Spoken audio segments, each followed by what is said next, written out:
উদ্যোগত প্ৰতি বছৰ ধৰে এইভাবে আমাৰ বাপতে হন নঙালী বিহু উৎসৱটি আয়োজন কৰিবলৈ আয়োজন কৰা হৈছে। আজি আমাৰ এই কাৰ্যসূচীৰ এই অনুষ্ঠানটিৰ তৃতীয়টো কাৰ্যসূচী বাৰে বৰণীয়া সাংস্কৃতিক শোভাযাত্ৰা আৰু ইয়াৰ পিছতে আমাৰ বিভিন্ন খেল ধেমালি আয়োজন কৰা হ'ব।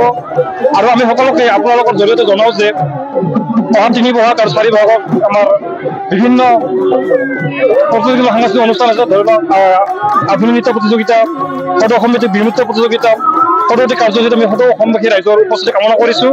আৰু ৩ বহাগত আমাৰ অসমৰ জনপ্ৰিয় ইউটিউবাৰ তথা কণ্ঠশিল্পী ভণিমা কলিতাৰ গীতৰ শৰাই, আৰু ৪ বহাগত অসমৰ জনপ্ৰিয় কণ্ঠশিল্পী সকলোৰে পৰিচিত এটি নাম চয়নিকা বৈশ্যৰ তেখেতৰ জ্যেষ্ঠ ভাতৃ ধ্ৰুৱজ্যোতি বৈশ্যৰ গীতৰ শৰাই আছে। আমি সদৌতি কাৰ্যসূচীত সদৌতি অসমবাসী ৰাইজৰ উপস্থিতি চৰকাৰে কামনা কৰিছোঁ। ধন্যবাদ।